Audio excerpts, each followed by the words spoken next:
Hello, welcome to the show. We've got a jam-packed program, so I hope you like jam. We've got so much. We've got a little bit of music, we're going to meet some very interesting people, and we've got some new ideas on the program. So I reckon without any further ado, let's get right into it. Check it out, Men in Black. Now, Barbara McNaught is joining us again for Men in Black. Barbara, oh, you look lovely with your Men in Black hat. You know why? Can I wear that? Yes, I think it's better on you, darling. This is our fundraising hat on Men in Black. I think my head may be bigger than yours. I wonder how that happened. This is a very flexible hat. It goes with any size. It stretches or shrinks. Cinderella syndrome. Yes. Oh, I see. I'll keep that in mind. How's Men in Black going for you? It's going fantastic. We can still sell more tickets, but it's going beautiful. And unfortunately, it's so topical. We heard another report on the news. Now, you might want to remind people what Men in Black supports. Men in Black supports Beyond Blue, National Depression Initiative. It's a ball. It's an amazing event with a lot of entertainment, but it's inaugural fundraising event for Beyond Blue. Basically, we try to create awareness about this organization. We try to tell people, please, if you suffer depression or you think you're not alone. It's so common. It can happen to anybody.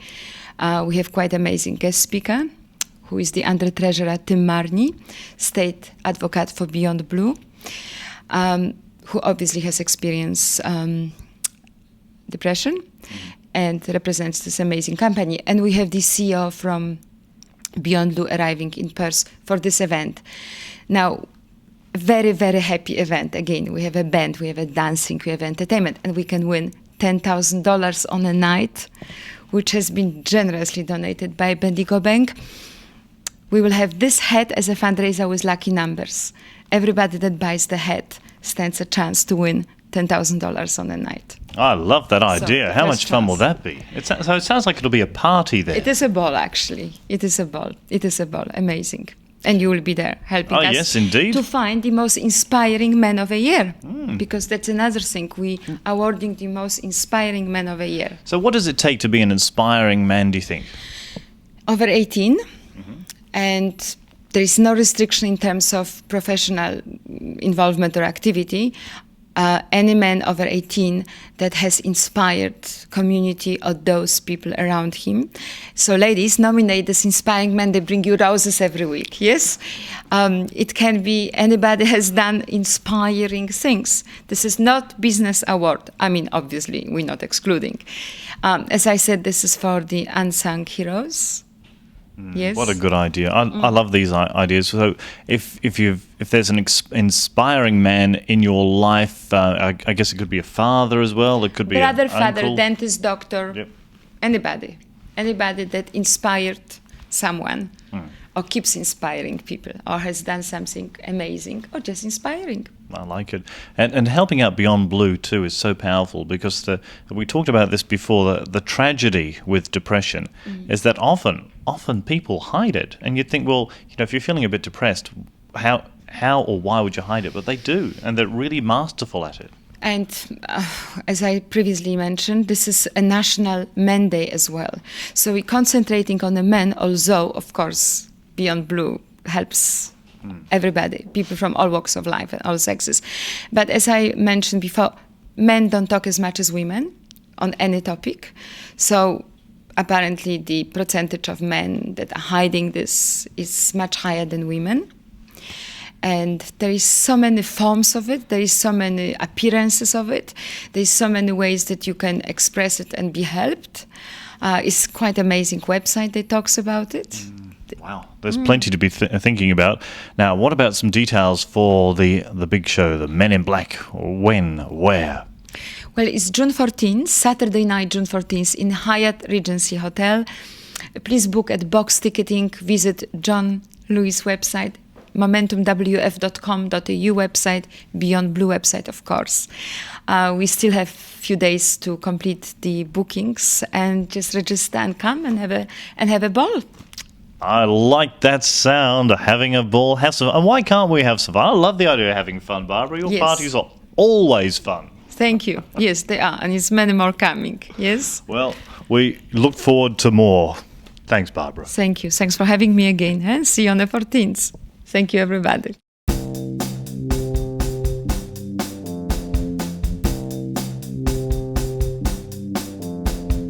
Ladies and gentlemen, the king of rock and roll, Steve Elvis, is in the building. How are you, Steve Elvis? I'm not the bad, sir. How are you? Yo, hound dog, you, Johnny. Really well. Johnny, be good. Yeah, well, I try and be as good as I can, King. Why do you like to sing? Why do I like to sing? Yeah, and why Elvis songs? Wise men say only fools like to sing, but I can't help falling in love with my audience. Oh, I thought it was going to be me. You sing, man, because you want to make people happy. You want to make them, you want to emulate the king of rock and roll. Because a lot of fans still alive, sir. There are a couple dying every day, but there's millions of them still all around the world, So they just love to hear you sing. And when you're on stage, what do we see, King? You see me getting all shook up. You see my belly bouncing up and down, baby. And you see the belting out those Elvis numbers like you wouldn't believe, sir. Which one do you like to sing the best? Because I love that Hunker. What is it? Hunker. Burning Love. Burning Love. Yeah, I love Burning Love is one of my favorite ones. Lord Almighty, I feel my temperature rising. Yeah, higher and higher. It's burning through into my soul. Mm-hmm. And also I like, some of the more ballady type songs, like You Gave Me a Mountain. Oh, and this time, Lord, you gave me a mountain, a mountain over I may never climb. Dun, dun, dun. So, it's all happening there on stage and on the seat here too, Johnny. I gotta say, when you see the king of rock and roll, Steve Elvis, perform, the charisma is pretty awesome, and I'm getting all charismaed out just sitting right next to you. It's pretty embracing. Now, do some people go a little bit crazy when they see you perform? Well, actually, I thought you were getting all shook up, Johnny. What's this is that? What does that mean? I never heard of that before. Anyway, this must be another language. But yeah, you get women coming up to you, and you try and give them the scarf over the head, and like the king used to, and give him a bit of a peck, and then they just grab you by the back of the head and just give you a big mulch in the mouth, Wow. And meanwhile, do you ever get embarrassed? Oh, just that Priscilla's over there watching, and you're just thinking, what's going to happen when you get home, What sort of big controversy we're going to have when we get home? But it wasn't my fault; it just happened. Yeah, it's just what happens on the show stays on the show, doesn't it, King? And where have you performed? Name some of the places you've been at. The Hyde Park Hotel. Oh, we did a lot of telephone fundraising at the Hyde Park Hotel over a 5-year period, sir, and raised quite a good amount of money for telethon. Yeah, and that's tremendous. It's good to give back. I think we raised over $25,000 when we over 5 years all the shows we did. That's really good. And and the shows are only $8 to get in. We used to get 600-700 people there. And mind you, they're probably the people didn't have a lot of money, but they come and see my show for cheap. And I also understand we didn't rip them off. Anyway, we had a good time. We didn't rip you off. A great program called Australia's Got Talent. Yes, sir. I got onto that. Out of last year, they had 3,000 auditions. You call them auditions, and I thought, well, Priscilla's got all my money, and I'm supposed to be dead, and I don't get any payments from her or enterprises, and. So I thought $250,000 sounds pretty good. Get back to my old lifestyle. Sure. So you're up for it. So you performed your heart out. Yes, sir. I performed the heart out. They rang me towards. I did my audition at the UWA in August last year. They rang me. Michael Pope from the Fremantle Media rang me towards the end of the year. We allowed to say that? Yeah. Oh, that's good. I hope so. Okay. If I get sued, you get sued before me. Anyway, and he rang me up. He said, we've cut the show down from 3,000 acts to 130, and Elvis was the most popular actor we had for the whole show all over Australia. He said we'd have had over 80 Elvis impersonators, man. And he said that was the most popular actor we had out of all the acts. And he said, we've narrowed the show down 130 people, and we cannot decide on the last 4 Elvis impersonators, and you're one of them. Wow, the king strikes back, the king of rock and roll. And then we went to Melbourne, and when we had the big Elvis showdown on TV, one Elvis left the building because he couldn't handle singing with the rest of us. So we all had to do the same thing, man. So what's the matter with you, boy? Something. Or maybe he couldn't handle the cheeseburgers in Melbourne or something. I don't know what his problem was. But anyway, so there was down to 3 of us after that. So we did our show, and Danny fell in love with me, and she winked at me and she said, Steve's the man for the job. And so Elvis got into the top 40. So the first time in 31 years, or whatever, Elvis is in the top 40. So we got into first semi-final, which we did last week, and now this week's been voting. Mind you, I did a bit of promotion for that. I was on the Sydney Harbour Bridge the other day. Well, it looks like a Sydney Harbour Bridge. In between Cedric Street and Hutton Street in Osborne Park, with my big banner there and an early morning traffic, and promoting the show, SMS Elvis to 199-7777-2. You can't ring that number now because lines are closed. So sure. Lines are closed. So, but I'm sure you folks out there rang that number. We could be, and I reckon all the fans voted for me. I hope they managed to spend 55 cents into the grand final, and we've got a shot at it. We've got a shot at it, man. The king of rock and roll, Steve Elvis from the Elvis Experience. Now, if you want to find out more, you can check out my website. And how do we find you, Steve King? I'm also in the White Pages Business Director under Elvis Experience. Or in the Yellow Pages, we got a little ad there with a picture of me and doing the thing in the jumpsuit. In the entertainment section in the Yellow Pages, so they can find me there too, with all the other great, wonderful entertainers around Perth. All right, I love you all. This is it, your TV challenge, Steve Elvis, the king of rock and roll. Sing us out to the break, baby. Well, there's a song I sang on for my first semi-final, so we're going to do it. I'll drop my glass. $1.2 million. It's all right, you drop your glasses. Make a spectacle. Well, bless my soul, what's wrong with me? He's just like a man on a fuzzy tree. My friends say him acting white as a bug. I'm in a love. I'm all shook up. Yeah. Well, my hands are shaky and my knees are weak. Baby can't seem to stand on my own 2 feet. Who do you think when you have such luck? I'm in a love. I'm all shook up. Yeah, Priscilla. I'm all shook up.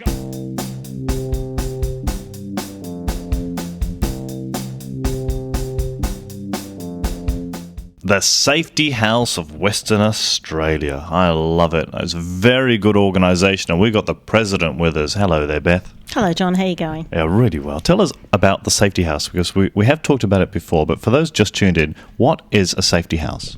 Right. Well, a Safety House is a house that children can go to when they're travelling to and from school and they're in some kind of danger or need some sort of assistance. All right. So we've got the little children heading off to school, and for some reason they feel scared, intimidated, might be a bully, might be some stranger danger, and they think, uh-oh, what am I going to do? Where am I going to go? They see this symbol, right? And this symbol needs to be attached in what way? Right. Well, this symbol is, it's actually a little bit smaller than this one. I've brought an extra large one today so that you can all see it quite easily. But this is found on the letterbox of a safety house, and that's how children will recognise that that house is a safety house. So this is the sign that they need to look for, and it will only be found on the letterbox. Right. So if they see the sign on a T-shirt, if they see it on a badge, if they see it actually on a house window or something, disregard that, because it's only when it's on a letterbox is it a safety house, and that's really important that we remember that. That's very important, John. You are right. It is only found on a letterbox. I know that because I happen to be on the committee of the Safety House, and I'm very glad to be a part of it too. And what's happening with the Safety House these days? How can folks get involved and be a part of this? Well, we're having a bit of a drive at the moment, John. We're very keen to increase the number of safety houses that we have in the community, and they're there for children's safety, so it's really important that the community get behind this program. What we're looking for is people to volunteer to be safety houses. It's a very simple thing to do, and it's really designed for people who are generally at home around the times that children are travelling to and from school. So if you're working full-time at an 8 to 5 job, you wouldn't be appropriate, but if you're home most of the time, morning and afternoons when children are travelling to school, you would be the ideal person. Perfect. So if you're a retired person maybe, and you've spent a lot of time at home, you'd be ideal. Retirees, grandparents are perfect, seniors, even mums that have their own children at home are perfect people to be volunteers. Right. Now, how do we know that the little children are going to be safe at this house? How do we know that the people and all the people in that house are safe? John, all the people who are in our safety houses actually have a police clearance, and we monitor them on a regular basis. So about 4 times a year there's a local committee that will come and knock on their door to make sure that their circumstances haven't changed and that they're still appropriate to be a safety house. So we can assure you that everyone that is in a safety house is a safe person for you to drop into. Right, because the police have checked it out. Now that's got to be a very comforting thing, and that's done regularly. Now, do the schools back up the safety house? I mean, is it always with a school, or can you have a safety house group that isn't associated connected with the school? The Safety House programs are actually run by the P&Cs at local primary schools.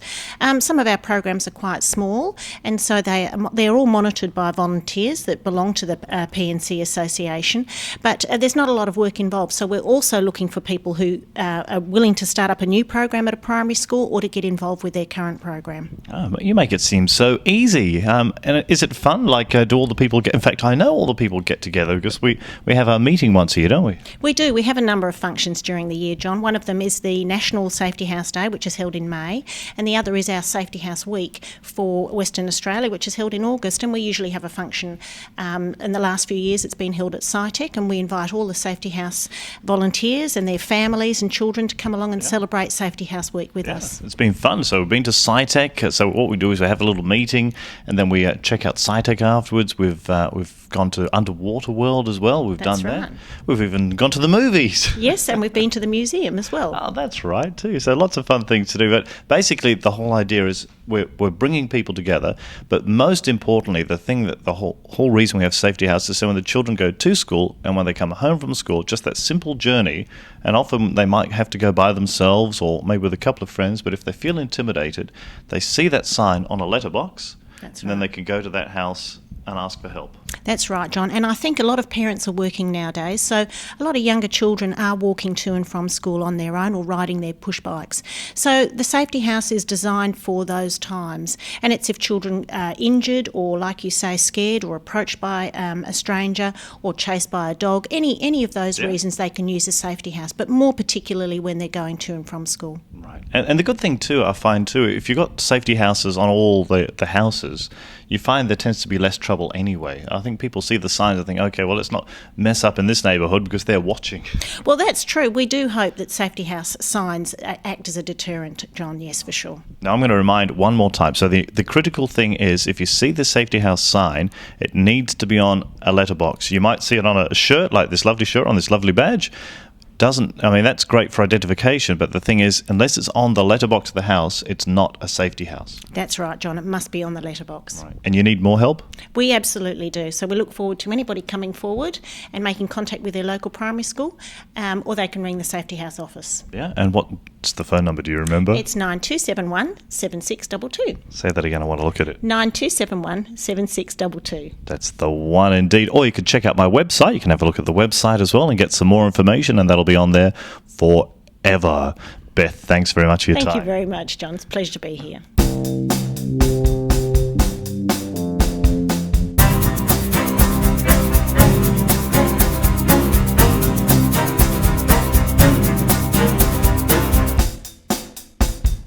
We're going to meet Neil Diamond. Well, there's a fellow who likes to perform in town as Neil Diamond. He doesn't like to be Neil Diamond. He just loves to sing those Neil Diamond classic songs, and I thought we might meet him right now. Neil Diamond music is always popular, and this gentleman right here loves to sing Neil Diamond, don't you, John? I do my best. Now, why do you like singing Neil Diamond? Since I heard Hot August Night way back in 1972. What a great album. Yeah. He's probably one of the only singers that there's emotional content. And that really struck me. Yeah.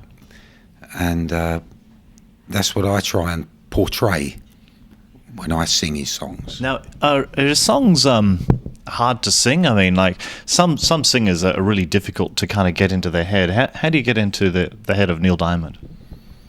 Well, that's the real strange thing, is I don't at all.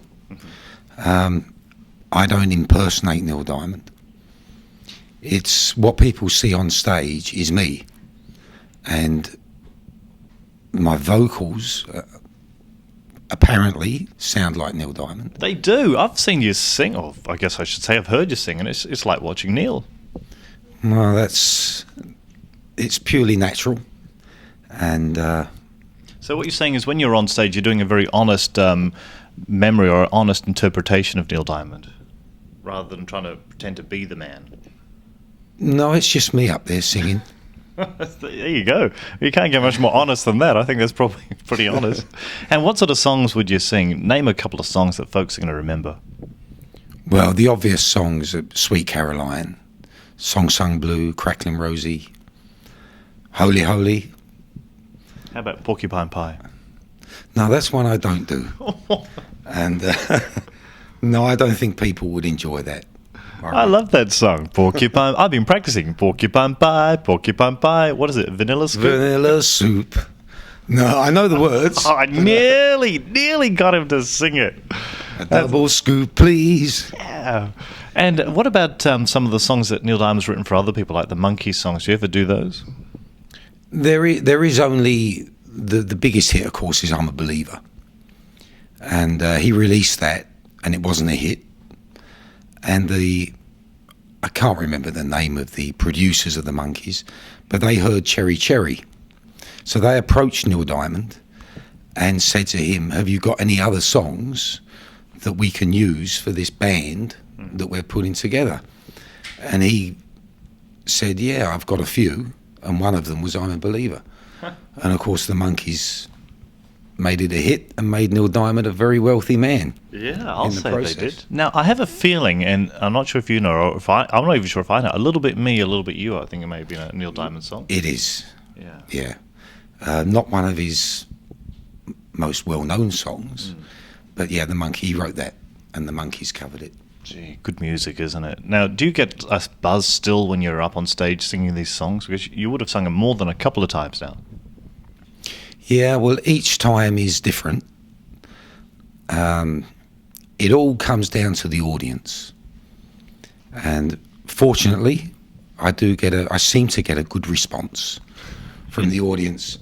And You're such a humble man. You're not at all like a gentleman we had here earlier, the king of rock and roll. You're so humble. I've given up trying to follow Elvis. No, I just get up and sing, Yeah. and unfortunately, people seem to enjoy it. Now, do we get the opportunity of seeing you on stage with a band as well? Is there a band that'll perform with you? There is.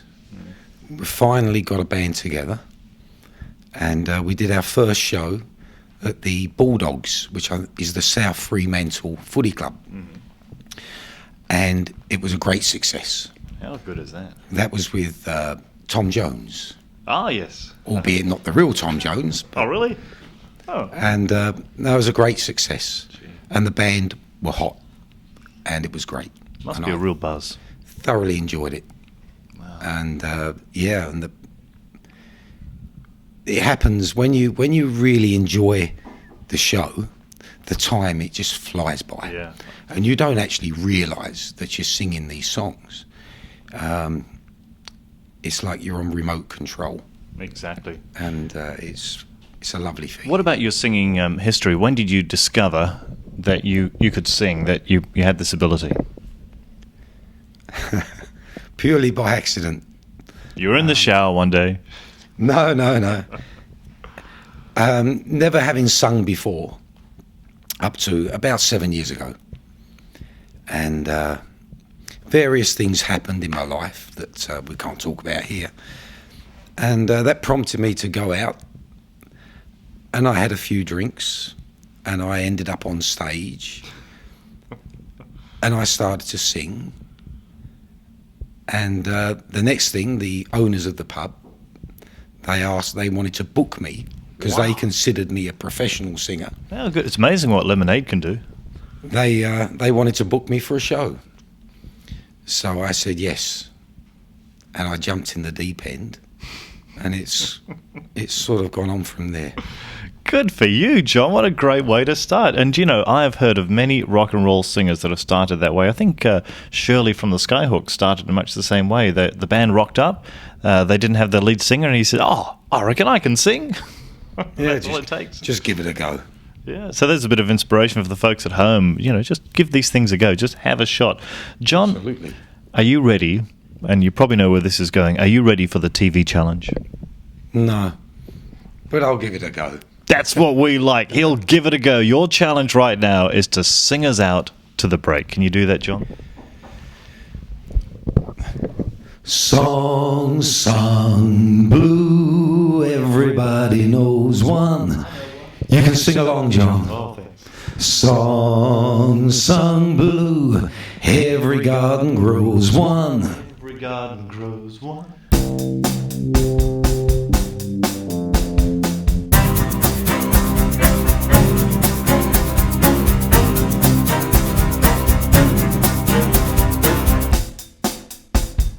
How about that? Now, if you'd like to find out more on the program, you can always do that by sending us an email or a text or a SMS, which I think is kind of like a text, isn't it? Anyway, here's how you do it. John loves to receive your letters and emails, so send your letter to Post Office Box 6721 East Perth 6892, or you can email. Maybe even view his website. Back to you, John. And it's that easy, so simple. Hey, we've run right out of time. Thank you very much to all our wonderful guests on the program. And of course, thank you very much for joining us on the show. And I reckon we might do this again next week. Do you want to come back and join us next week? Same time? What is it? Same bat time, same bat channel, and same bat TV? I look forward to seeing you.